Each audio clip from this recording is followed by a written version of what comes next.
I was asked to say a few words to update you about what is going on in the Congo. But allow me to start with a short history. Congo is the third largest country in Africa that practically has everything that the capitalistic world has ever wanted. When they wanted slaves, they got them in Congo. When they wanted rubber, they got it in Congo. When they wanted uranium, they found it in Congo. When they wanted timber, they got it in Congo. When they wanted diamond and gold, they found it in Congo. And now, as you heard from the first speaker, they are getting coltan from Congo. Today, Congo gives over 70% of the coltan that is being marketed in the world today. And yet it is called a war zone. That's a big contradiction. Then today, the situation that we know today is what is happening between the coalition of the FDLR, those are the former Rwandese rebels, and the CNDP of Nkunda, and the Rwandese army, even sometimes and many times with the Congolese army. Many of you will remember that a couple months ago, in December and January, the Congolese government invited the Rwandese army to go and help flush out the FDLR of the Rwandese rebels.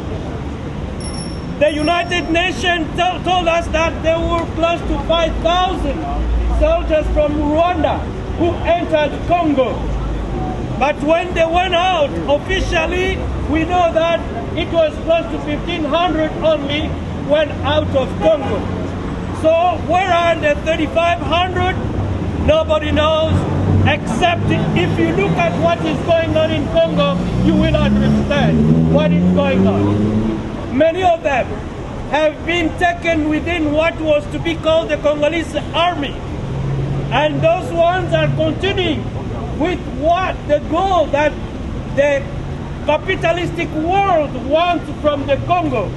That's the illegal exploitation of the natural resources of Congo.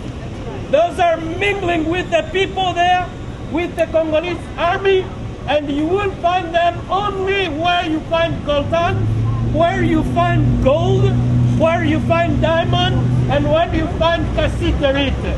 That's where you will find them. And many of those people are purely and simply the army soldiers from the army of Rwanda. And when they are there by the mines, you will not find a difference between FDLR or official Rwandese army soldiers. They all become one person, just exploiting the minerals that are there. And consequently, what they do, they start killing people to displace the people from their homeland. We, just for this last month, we are able to register over 140 houses or huts burned in Miriki, over 370 houses burned in Luofu and around Luofu, over 715 houses burned in Goma itself, in the middle of the city. Heal Africa, that is one of the biggest hospitals in Congo, in Goma, is receiving today between 5 and 15 women gang raped from the area, from Eastern Congo. And those are the only ones who can speak out. But most of them are still hiding in the bush somewhere.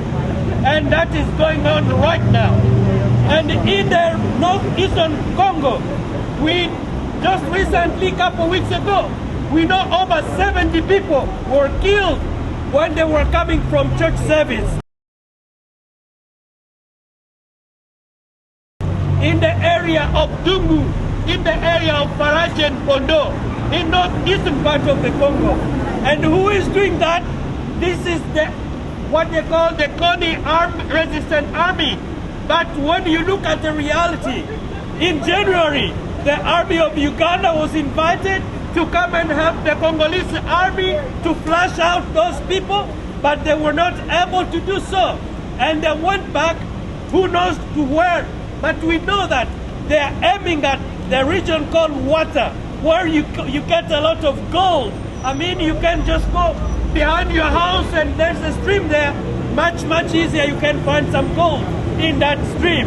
And that's what the Ugandan army is doing there, together with the Kony's army resistance.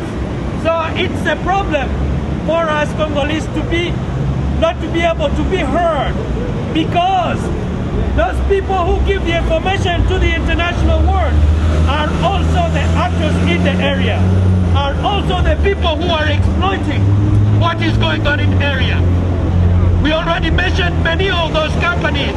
The first speaker mentioned the companies over here in America, in Japan, in London, even here in California. We have a number of companies that are working directly with people who are exploiting the minerals in the Democratic Republic of Congo, in the area that is called the war zone. So it's only companies like this, CNN, who keep quiet. They speak about different things, but when it comes to 6 million of Congolese people, they don't want to say anything. These are the people who are participating in everything that is going in the Congo. But the reality of Congo depends on people like you and me. The history of Congo tells us that it was when Americans, and especially African Americans, understood the situation of Congo, that's when the change happened in Congo. When there was a big genocide with the King Leopold, it was with a young man called William who went to Congo, an African American who went to Congo just to do a bit of journalism. He is the one who brought many things to attention of the people, and the people came to understand what was going on, to the Presbyterian Church up to the President of the United States of America. And that's how that situation was brought to the attention of the international community. Thank you for giving me the chance to say a few words. Thank you. I really want to say thank you for Mothers for Africa. That takes place. Thank you so much, especially for Nana.